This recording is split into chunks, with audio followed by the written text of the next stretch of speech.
Paper discuss कर रहा हूँ, ये नोट कर लेंगे जल्दी से। कोई डाउट होगा तो देख लेंगे एक बार। देखो पहला क्वेश्चन एक्सट्रैक्शन चैप्टर से है, फर्स्ट क्वेश्चन, सही ना? 8 जनवरी का पेपर है 2020 का। फर्स्ट क्वेश्चन है the reaction that does not do not occur in the blast furnace during the extraction of iron is are. तो ये तो पहली रिएक्शन तो होती ही है सिलिका को रिमूव करने के लिए। दूसरी रिएक्शन भी होती है रिडक्शन जोन के अंदर। पहली रिएक्शन स्लैग फॉर्मेशन जोन, दूसरी रिडक्शन जोन के अंदर, तीसरी रिएक्शन FeO प्लस SiO2 ये नहीं होती है। और pick the odd one out करके भी करोगे तो अगर ये पहली हो रही है तो दूसरी तीसरी वाली नहीं होगी, सही ना? क्योंकि ये तो हमारी कॉपर के एक्सट्रैक्शन में यूज होती है, तो तीसरी नहीं होगी। और FeO से Fe तो डायरेक्टली कभी मिल ही नहीं सकता, या तो कार्बन या CO यूज करना पड़ेगा, इसलिए आंसर इसका आ जाएगा C and D, one answer है इसका, है ना? C और D रिएक्शन नहीं होती है इसके अंदर डायरेक्ट। नेक्स्ट सेकंड क्वेश्चन भी आराम से हो जाएगा। देखो इसमें मतलब कि मॉलिक्यूलर फॉर्मूला C9H18O3 है, जिसका कोई मीनिंग नहीं है, सिंपल लिखा है A is having higher boiling point than B। तो A का बॉइलिंग पॉइंट कब ज्यादा होगा? जब A हो अल्कोहल, B हो ईथर। तो पहले ऑप्शन में A अल्कोहल है, B ईथर है, दूसरे में उल्टा दे रखा है, तीसरे में उल्टा दे रखा है, चौथे में दोनों ही अल्कोहल है, तो इसलिए हम नहीं डिफरेंशिएट कर पाएंगे, तो इसलिए भी आंसर फर्स्ट आ जाएगा। ट्राई करो, pick the odd one out करके भी निकालना सीख लो एक बार, सही ना? Pick the odd one out, हल्का सा हिंट हो तो तुम मुझसे निकाल सकते हो उसको। पहले में हाइड्रोजन बॉन्डिंग हो जाएगी, OH वाले में दूसरे में नहीं होगी। थर्ड क्वेश्चन के अंदर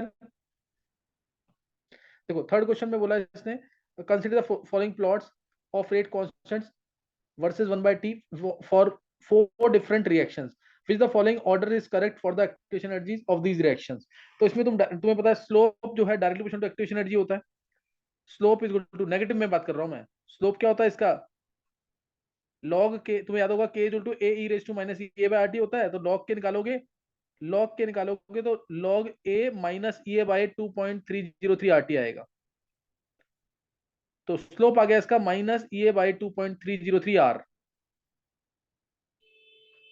तो सबसे ज्यादा स्लोप किसका दिख रहा है तुम्हें यहाँ पे? सी का स्लोप ज्यादा है, तो सी की एक्टिवेशन एनर्जी क्या होगी? सबसे ज्यादा होगी। सी का स्लोप ज्यादा है तो सी की एक्टिवेशन एनर्जी सबसे ज्यादा होगी। सी के बाद होगी ए के बाद डी के बाद बी की। तो ऑप्शन 3 में आ जाएगा ये। गर्ल तूने कैसे किया इसका क्वेश्चन है ये वाला? ऐसे ही किया था। नहीं, जैसे इसको प्रूव करना है अगर, तो जैसे मान लिया अगर जो स्लोप है सी की वैल्यू हम्म। ली, मान लिया मैं तेरे वैल्यू दे रहा हूँ, सबकी वैल्यू नेगेटिव में होगी तो क्लियर है ना, -1 -2 -3 -4 ऐसे वैल्यूज होंगी ना। सबकी वैल्यू नेगेटिव होंगी कि नहीं? ऑप्टिव एंगल है। हाँ सर। तो इसमें अब बता किसकी वैल्यू -1 होगी, किसकी -2, किसकी -3, किसकी -4? सी वाले की तो -4 होगी। हाँ, सी वाले की -4 हो जाएगी, समझ गए कि नहीं? ये सी की वैल्यू हम्म। -4 है, तो माइनस माइनस कैंसिल, ये सबसे ज्यादा आ जाएगा, सही ना? तो कई कई जगह तुम अगर चेक करोगे, कई बार दिमाग में ये आता है कि जो स्लोप ज्यादा तो एक्टिवेशन एनर्जी कम, वो कब होगा? जब एक को नेगेटिव एक को पॉजिटिव माने तब, अदरवाइज यही आंसर आएगा। Next, N unsaturated hydrocarbon x absorbs 2 hydrogen molecules on catalytic hydrogenation. तो तुम चेक करोगे तो सभी यहाँ पे दो मॉलिक्यूल्स हाइड्रोजन के एब्जॉर्ब, और हाइड्रोकार्बन बोल रहा है तो ये ऑप्शन तो वैसे ही हट गया। तीनों मॉलिक्यूल्स दो ही हाइड्रोजन मॉलिक्यूल्स एब्जॉर्ब करेंगे अपने सरफेस पे। रिएक्शन जो दे रखी है, ओजोनोलिसिस दे रखा है, ओजोनोलिसिस के बाद टॉलरेंस रिएजेंट डाल रखा है, और टॉलरेंस रिएजेंट डालने के बाद बी जो मिल रहा है 3 ऑक्सो हेक्सेन डाइकार्बोक्सिलिक एसिड, यहीं से आंसर मिलेगा, ऑप्शन में चेक करते रहो। 3 ऑक्सो हेक्सेन डाइकार्बोक्सिलिक एसिड। तो पहले का अगर पहले में ओजोनोलिसिस करोगे तो यहाँ से क्लीवेज डबल बॉन्ड हो जाएगा, यहाँ से क्लीवेज CHO हो जाएगा, और टॉलरेंस डालने के बाद CHO बन जाएगा COOH। यानी एक तरह से इसको ऑक्सीडेटिव ओजोनोसिस कर दो, डायरेक्ट आंसर आ गया, ये आंसर है फिर, ये आ गया।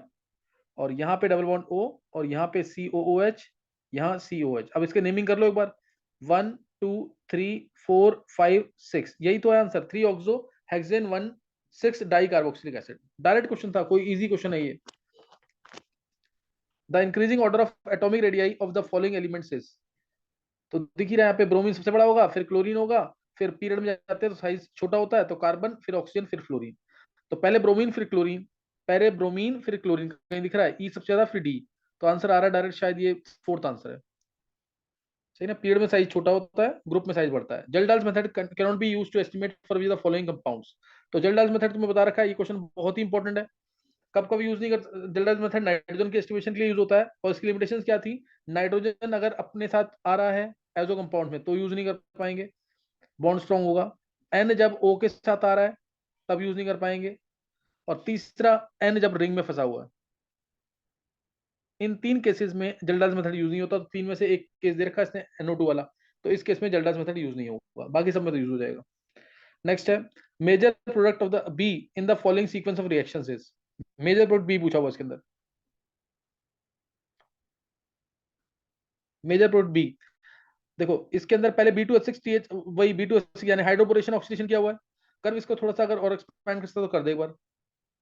Seventh question, the major product be in the following, रहने हो गया सही। तो इसमें अब B2H6 H2O2 O चांस है, B2H6 H2O2 O चांस है, तो उससे OH यहाँ सिंगल बॉन्ड हो जाएगा, OH यहाँ लगेगा। उसके बाद डाला है डाइल्यूट H2O4, तो यहाँ पे प्लस ये हट जाएगा, प्लस आएगा, यहाँ पे प्लस की शिफ्टिंग होगी, प्लस पहले यहाँ पे आएगा, यहाँ पे आएगा, और यहाँ पे ये हाइपरटेंशन आएगा। हाइपरटेंशन अगर चेक करोगे तो कम आएंगे थोड़े, यहाँ आएगा तो हाइपरटेंशन ज्यादा आएंगे। वो तुम कहीं से भी कर दो, ज्यादा स्टेबल वाला एल्कीन मिलेगा, ज्यादा स्टेबल वाला एल्कीन मिलेगा डाइल्यूट H2O4 के साथ। तो ज्यादा स्टेबल वाला एल्कीन शायद इसमें यही आएगा, ए वन ऑप्शन सही ना, डाइल्यूट H2O4 डालने पर गर्म भी कर रखा है इसलिए, तो ये आंसर आ जाएगा। समझ गए कि नहीं है? नेक्स्ट है eighth question. Eighth question, metal A on heating in nitrogen gas, metal A nitrogen gas में हीट कर रहे हैं, कुछ भी नहीं पता ना, तो लिथियम और मैग्नीशियम में ऑप्शन होना चाहिए, लिथियम और मैग्नीशियम से ही आंसर मिल जाएगा। Metal A on heating in nitrogen gas gives compound B, gives compound B, B on treatment with H2O gives a colorless gas which when pass through CuSO4। तो तुम्हें बताया यहाँ पे मेटल जो हीट किया, मेटल देख लो यहाँ पे दिख रहा है ना, सोडियम तो नाइट्राइट बनाता ही नहीं है, मैग्नीशियम नाइट्रेट बनाता है, मैग्नीशियम आई गया, नाइट्रेट नहीं बनाएगा। नाइट्रोजन में हीट करेंगे तो MgN2 के साथ क्या देगा, गर्व। हाँ मैग्नीशियम को हीट किया हमने, देखो मैग्नीशियम को हीट किया है नाइट्रोजन के साथ, तो मैग्नीशियम को हीट करेंगे नाइट्रोजन के साथ तो ही आंसर आएगा मैग्नीशियम, क्योंकि लिथियम है नहीं यहाँ पे, और बाकी ऑप्शंस गलत देखिए, सोडियम का नाइट्राइड बनता ही नहीं है, अनस्टेबल होता है। तो मैग्नीशियम नाइट्राइड आएगा Mg3N2, Mg3N2 को हाइड्राइज करेंगे अगर, तो ये Mg2+ है तो MgO यानी 3 MgO आएगा, और +2NH3 आएगा, +2NH3 ये आ गया यहाँ पे। और NH3 में copper sulphate, NH3 gas dissolve कर जाती है कॉपर सल्फेट सोल्यूशन के अंदर, ब्लू कलर का आता है ये सॉल्युबल कॉम्प्लेक्स, यही तो पूछा वो सारा इसने शायद। फिर ए एंड बी रिस्पेक्टिवली यार, ए क्या होगा मैग्नीशियम, बी क्या होगा मैग्नीशियम नाइट्राइड, तो आंसर ये आ जाएगा। क्वेश्चन नंबर 9, फ्रैंकल, और ये तो डायरेक्ट क्वेश्चन है, फ्रैंकल और शॉर्टकी डिफेक्ट कौन शो करता है, जिसके ऐसा कौन सा कंपाउंड है जिसके अंदर दोनों डिफेक्ट होंगे, कौन सा है वो, AgBr, डाटा होगा सबको ये, सही ना, AgBr में दोनों होंगे। फिर for which the following, for the following assertion and reason, the correct option is the pH of water increases with increase in temperature। pH of water increase करता है डिक्रीज करता है, अभी पढ़ाया एक दिन पहले शायद क्लास के अंदर आयनिक में, H2O क्या देता है, H+ O चांस। जब हम जब हम टेम्परेचर बढ़ाएंगे, जब टेम्परेचर बढ़ाएंगे तो H आयंस का कंसंट्रेशन बढ़ेगा, और H आयंस का बढ़ेगा तो pH क्या होगा, कम हो जाएगा, सही ना, pH कम हो जाएगा, ध्यान रखना H आयंस भी बढ़ेंगे O आयंस भी बढ़ते हैं, KW क्या हो जाएगा, वो भी बढ़ जाएगा, जैसे 10⁻14 होता है एट 25 डिग्री सेल्सियस, तो 10⁻12 हो जाएगा एट हायर टेम्परेचर। तो इसलिए पीएच क्या हो जाएगा, कम हो जाएगा, क्लियर है कि नहीं, पीएच कम हो जाएगा और पीओच भी कम हो जाएगा। तो इसलिए पीएच ऑफ वाटर इंक्रीजेस लिखा है, ये गलत हो गई statement. The distribution of water into H+ and O chance is an exothermic, ये तो गलत ही है, H2O को तोड़ना है अगर H+ और O चांस है तो एंडोथर्मिक प्रोसेस है, दोनों स्टेटमेंट गलत है ये, both assertion and reason are false. Next है 11th क्वेश्चन, ये तो डायरेक्ट क्वेश्चन है, CF बॉन्ड एनर्जी सबसे ज्यादा होगी, फिर CCl, फिर CBr, फिर CI, यानी ध्यान रखना चाहे CO या H लगा होता है, HF HCl HBr HI तब भी same answer. F2 Cl2 Br2 I2 होते हैं, वो क्वेश्चन अलग चीज है, उसमें पहले Cl2 आता है, फिर Br2 आता है, फिर F2 आता है, फिर I2 आता है, सही ना। Cl2 Br ये बता रखा ना इसमें, FF के अंदर साइज छोटा, लोन पे रिपल्शन। 12th क्वेश्चन, गर्व कर दे ऊपर एक मिनट।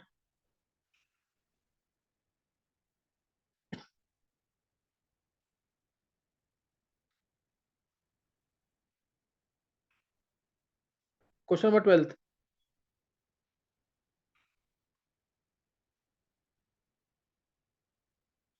देखो ये तो रिएक्शन बहुत ही इंपॉर्टेंट है, क्लास में मैंने बहुत बार बोला हुआ है।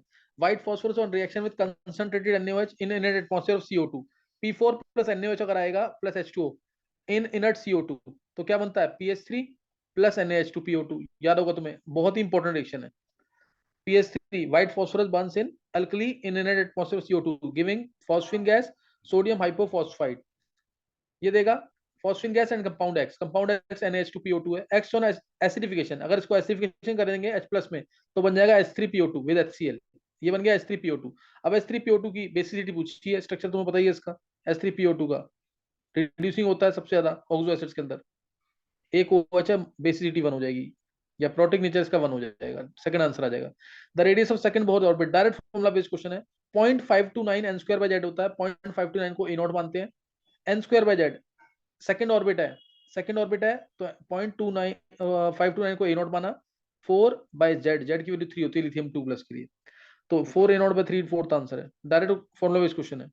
फिर अगला क्वेश्चन है, कैन डिस्प्ले ज्योमेट्रिकल आइसोमेर्स, ज्योमेट्रिकल आइसोमेर्स कौन शो करेगा, पहला शो नहीं करेगा, दूसरा शो नहीं करेगा, तीसरा MA2BC टाइप का शो करेगा, और फोर्थ जो है MA4BC टाइप का है, ये भी शो करेगा। तो C और D ज्योमेट्रिकल शो करेंगे, C and D, fourth answer है। 2 monomers in maltose are, direct question है, ग्लूकोज, सही ना, ग्लूकोज आ जाएगा, alpha D glucose, alpha D glucose. Lactose के ग्लूकोज है, गैलेक्टोज है, माल्टोज के दोनों ग्लूकोज होते हैं। और इसके अलावा तीसरा कौन सा था, सुक्रोज, सुक्रोज के ग्लूकोज और fructose, alpha glucose beta fructose. Next है the major protein the following reaction is, ये क्लास में कराया हुआ है, HClO4 के साथ कराया था मैंने। इसमें H3O प्लस डाला है, तो बस जो एरोमेटिक कंपाउंड बनाएंगे O अपने लोन पेयर H प्लस को दे देगा, O अपने लोन पेयर H प्लस को दे देगा, ये बन जाएगा answer. Second 17th question, hydrogen has 3 isotopes, 1H1 1H2 1H3। Direct question है, इजी क्वेश्चन है 16 का बिल्कुल ये। 1 है, 16 का 1 दे रखा है। 16 का 1 दे रखा है, नहीं 1 नहीं होगा, आंसर 2 आएगा इसका। 1H1 1H2 1H3, 1H1 1H2 और 1H3 आएगा। तो इसमें कोई न्यूट्रॉन नहीं है, इसमें एक न्यूट्रॉन है, इसमें 2 न्यूट्रॉन है, तो इसलिए आंसर 1 + 2 3 आ जाएगा। 17 का 3 आ जाएगा। प्रिपरेशन ऑफ बेकेलाइट, सही ना, प्रिपरेशन ऑफ पॉलीमर्स का क्वेश्चन है ये। प्रिपरेशन ऑफ बेकेलाइट, बेकेलाइट की प्रिपरेशन होती है फिनॉल और फॉर्मल्डिहाइड से इन प्रेजेंस ऑफ एसिड और बेस। फिनॉल आता है इसमें और HCHO in presence of acid, plus HCHO आता है in presence of acid. Acid O पे नोट पर देगा H प्लस को, तो अब O लोन पे जब देगा H प्लस को, तो O प्लस और H बन जाएगा। अब इलेक्ट्रॉन ऊपर जाएंगे और CH2OH, CH2 प्लस OH, ये इलेक्ट्रोफाइल अटैक करेगा ऑर्थो पोजीशन पे फिनॉल की, तो ये इलेक्ट्रोफिलिक सब्स्टिट्यूशन मैकेनिज्म है। ऑर्थो पोजीशन पे, पैरा पोजीशन पे, दोनों ऑर्थो और दोनों एक पैरा पे, तो ये इलेक्ट्रोफिलिक सब्स्टिट्यूशन का मैकेनिज्म है। बेकेलाइट की प्रिपरेशन याद करो, डायरेक्ट क्वेश्चन ये आता है, phenol plus formaldehyde gives bakelite. पहले नोवोलेक बनता है, नोवोलेक के बाद आगे बेकेलाइट बनता है। नेक्स्ट है 19th क्वेश्चन। 19th क्वेश्चन ये डायरेक्ट एनसीईआरटी में देखा, सरफेस केमिस्ट्री के अंदर। For hydrogenation reaction the catalytic activity increases from group 5 to group 11। ये ट्रू है, सही ना। Metals with maximum activity shown by 7 to 9 elements, group 7 to 9 elements. तो ये पहली स्टेटमेंट ट्रू है। The reactants are most strongly adsorbed, देखो most strongly एडसॉर्ब लिख दिया ना, इसलिए यहाँ पे गलती कर दी है, मोस्ट स्ट्रांगली एडसॉर्ब नहीं आएगा आंसर, क्योंकि मोस्ट स्ट्रांगली एडसॉर्ब होंगे तो नए मॉलिक्यूल्स नहीं आ पाएंगे और आगे रिएक्शन फर्दर प्रोसीड नहीं कर पाएगी, तो इसलिए सेकंड स्टेटमेंट गलत है, पहली स्टेटमेंट सही है। तो आंसर आ जाएगा first statement is true, second is false. 20th question, NiCO4 NiH2 whole 6 Cl2 Na2C, ये तो डायरेक्ट है। इसमें बैक 4s के दोनों इलेक्ट्रॉन D में चले जाएंगे और sp3 एडिशन आएगी, तो जीरो मैग्नेटिक मोमेंट। इसमें Ni+2 में अगर 6 लिगेंड्स है, Ni+2 में अगर 6 है कोऑर्डिनेशन नंबर, उस केस में हमेशा लास्ट में 2 पेयर बचेंगे। Ni2+ with coordination number 6 always forms outer orbital complexes, में याद होगा ये। D8 D9 D10 ये इररिस्पेक्टिव ऑफ लिगेंड होते हैं, तो इसलिए इसके अंदर आंसर डायरेक्ट 2 मैग्नेटिक मूवमेंट है, मैग्नेटिक मूवमेंट आ जाएगी इसमें अंडर रूट में 8 bm, है ना, अंडर रूट में 8 bm। और नेक्स्ट वाले केस में NiCN4 2 नेगेटिव है, स्ट्रांग फील्ड लिगेंड है, DsP2 हाइब्रिडेशन हो जाएगी, बैक पेयरिंग होगी, zero magnetic movement.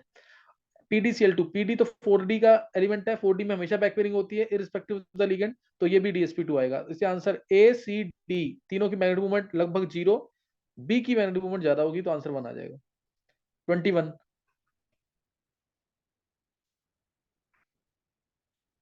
21 question, for an electrochemical cell Sn से Sn2 प्लस, Pb2 प्लस से Pb, the ratio of Sn2 plus this when the cell attains equilibrium, equilibrium पे E cell की value 0 होती है, तो ई note cell इसका आ जाएगा cathode minus anode, cathode है Pb, एनोड है Sn, कैथोड Pb है, Pb का आएगा -0.13 दे रखा है रिडक्शन पोटेंशियल, Sn का -0.1 आ गया सीधा, यहाँ से कैथोड माइनस एनोड करोगे तो ई नोट सेल की वैल्यू आ गई 0.01, एक बार चेक कर लेना कैलकुलेशन मिस्टेक ना हो गई, 0.01 आ जाएगी, -0.13 माइनस -0.14, तो 0.01 आ जाएगा, this is equal to 0.0591 by n, 0.06 बोल दिया इसने उसको, 0.06 बाय n, n की value 2, log of products by reactants, log of concentration of products में आएगा Sn2 प्लस, रिएक्टेंट में आएगा Pb2 प्लस, तो ये यहां से सॉल्व किया कर यहाँ पे,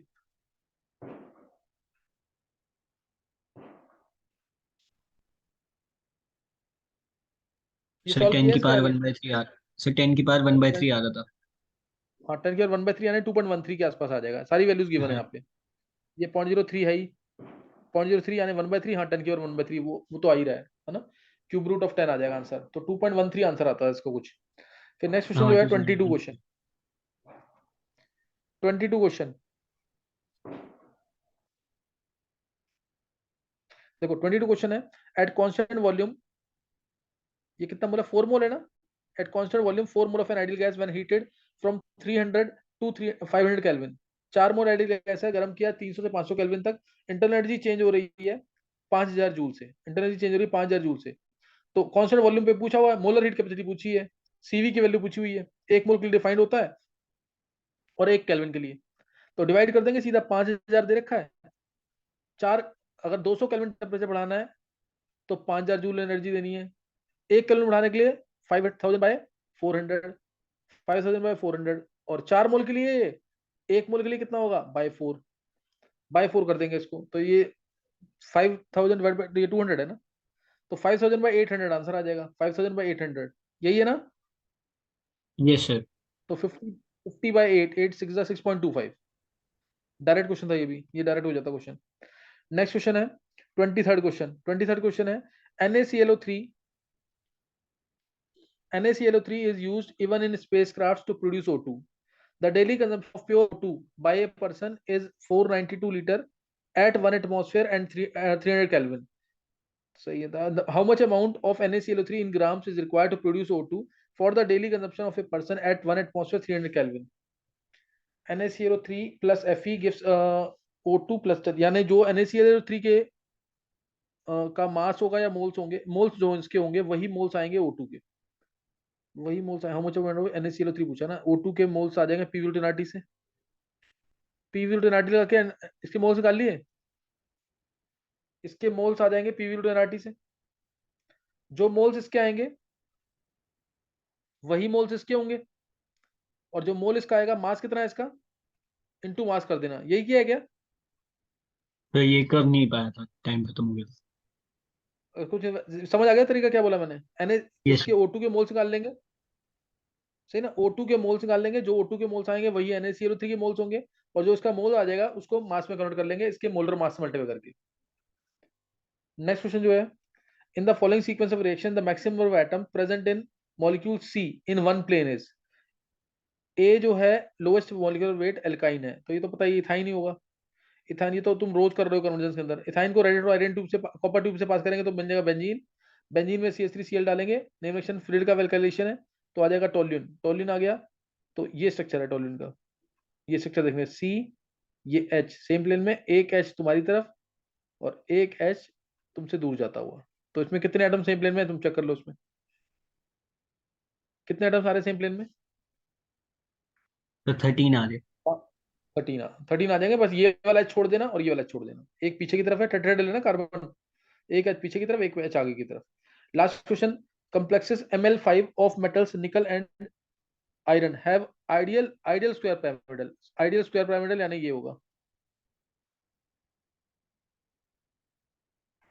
Ml5, M ये रहा, L L L L, ideal यानी कोई लोन पेयर मत लेना इसमें, ये Ml5 ये आ गया, और दूसरा है ट्राइगोनल बाइपिरामिडल, दूसरी शेप है ट्राइगोनल बाइपिरामिडल, ML5 की trigonal bipyramidal shape, M L L L, एक L ऊपर एक L नीचे, ये आ गया। तो अब इसमें पूछा इसने 90 डिग्री के एंगल्स 120 के 180 के, किसी एक में पहले चेक करते हैं। इसमें चेक कर रहे हैं इस वाले केस में, तो 90 के एंगल, ये एल चारों के साथ 90 डिग्री एंगल बनाएगा 4, और इनके बीच में आपस में भी एंगल 90 के कितने हैं, 4। तो ये आ गया पूरा 4 4 8, और 180 के एंगल इसमें 2 हैं, ये 180 और ये 180, सही ना। तो ये 10 यहाँ पे आ गए, 120 तो कोई है ही नहीं यहाँ पे, 8 90 के हैं और दो दो 180 के हैं, 10 इसमें आ गए। दूसरे में निकालते हैं, इसमें ये वाला एल जो है नीचे 3 एंगल बनाएगा 90 के, ये भी एल इसी प्लेन के साथ 90 के 3 एंगल बनाएगा, तो 6 हो गए 90 के, 6 90 के, 3 120 के, 120 120 120, 3 120 के और एक 180 का, 6 3 9 1 10, 10 इधर आ गया 10 उधर आ गया, 20 आंसर है इसका। सही है, 25 को 20 आंसर आ जाएगा। क्लियर हो गया पेपर की नहीं है? पेपर तुम अगर ऐसे सॉल्व कर रहे हो ना सारे, ऐसा हो सकता तुम्हारे मार्क्स में इंप्रूवमेंट ना हो, लेकिन जो नहीं कर रहा है, जैसे अभी सौम्या ने किया था, सौम्या का कुछ इंप्रूवमेंट हुई है इस बार, तो ये पेपर जरूर सॉल्व करो 4 5 बार कम से कम। जो पेपर ये 5 7 बार सॉल्व कर लेगा ना, 100% है, 8 से 10 नंबर की इंप्रूवमेंट जरूर आएगी। तो पेपर जरूर सॉल्व करो दोबारा दोबारा, जितना पेपर जो कर रहे हो उसको करने का तरीका यही होता है कि तुम उनको दोबारा दोबारा सॉल्व कर रहे हो।